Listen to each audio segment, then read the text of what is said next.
प्रिय साथियों, आज मैं आपसे जिस विषय पर बात करने जा रहा हूं वह ना तो नया है और ना ही विदेशी, लेकिन उसे गलत समझा गया है। और वो विषय है संभोग से योग। ये वाक्य सुनते ही मन में विरोध उठता है, क्योंकि हमें सिखाया गया है कि संभोग और योग दो विपरीत दिशाएं हैं। एक को भोग कहा गया, दूसरे को त्याग। एक को नीचे गिराने वाला, दूसरे को ऊपर उठाने वाला।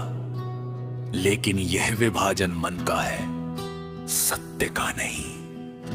योग का अर्थ है जुड़ना,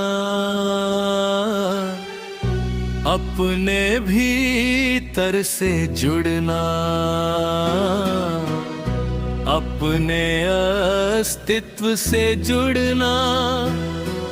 और संभोग जीवन की सबसे प्रबल ऊर्जा का द्वार है। अब प्रश्न यह नहीं है कि ऊर्जा है या नहीं, प्रश्न यह है कि हम उसके साथ क्या करते हैं। ओशो कहते हैं, ऊर्जा कभी समस्या नहीं होती, समस्या होती है अचेतनता।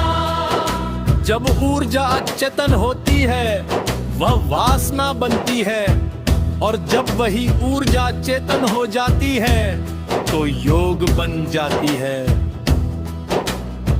हमने सदियों से एक भूल की है, हमने ऊर्जा को दबाया, नकारा पाप का। और दबाई हुई ऊर्जा ने विकृति पैदा की। दामन से कोई कभी पवित्र नहीं हुआ, दामन से केवल डर पैदा होता है, अपराध बोध पैदा होता है। योग कहता है दामन नहीं रूपांतरण। संभोग को समझिए, संभोग वो क्षण है जब मन थोड़ी देर के लिए रुक जाता है, विचार थम जाते हैं, भविष्य और अतीत मिट जाते हैं, और आप बस इस क्षण में होते हैं। अब जरा ध्यान दीजिए, यही तो ध्यान की परिभाषा है, यही तो योग की शुरुआत है। लेकिन फर्क यह है, संभोग में यह क्षण अनजाने में आता है, योग में यह क्षण होश के साथ आता है। ओशो कहते हैं, संभोग ध्यान का प्राकृतिक दरवाजा है, लेकिन आदमी उसे बिना होश के पार कहता है। संभोग से योग का अर्थ ये नहीं है कि भोग ही साधना है,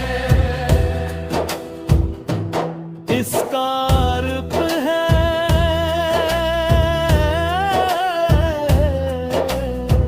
भोग को होश में लाना।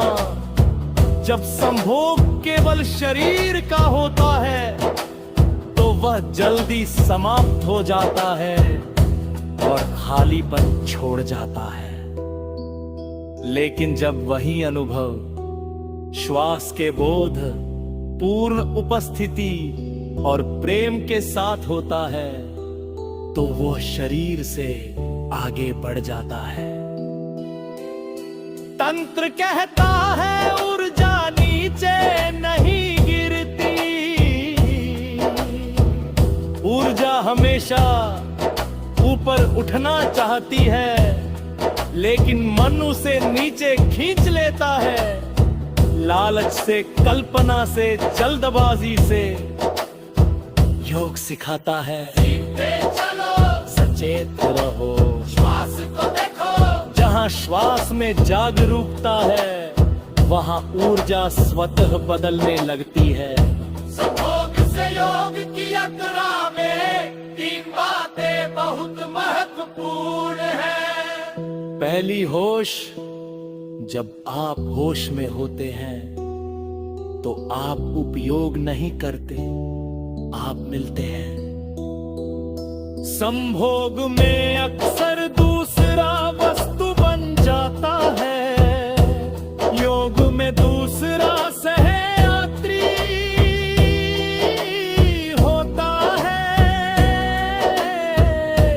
दूसरी, प्रेम। वासना जल्दी में होती है, प्रेम ठहरा हुआ होता है।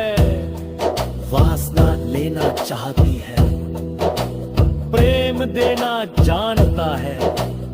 जहाँ प्रेम है वहाँ अहंकार ढीला पड़ता है, और अहंकार के ढीले पड़ते ही योग का द्वार खुलने लगता है।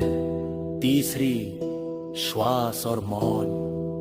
योग कहता है श्वास को देखो, श्वास जीवन और ऊर्जा का सेतु है। जब श्वास गहरी और शांत होती है, ऊर्जा उग्राम नहीं रहती, वह संतुलित हो जाती है। और संतुलन ही योग है। समाधि कोई पहाड़ की चोटी पर नहीं है, समाधि आपके भीतर है। लेकिन शर्त है कि आप पूरा उपस्थित हो। ओशो बार बार कहते हैं, ध्यान कोई विशेष क्रिया नहीं, ध्यान एक गुणवत्ता है जो हर क्रिया में लाई जा सकती है। तो फिर संभोग क्यों नहीं? यदि खाना ध्यान हो सकता है, चलना ध्यान हो सकता है, तो प्रेम क्यों नहीं? समस्या संभोग में नहीं, समस्या हमारी बेहोशी में है। हम जल्दी में हैं, हम परिणाम में हैं, हम चरम में उलझे हैं। योग कहता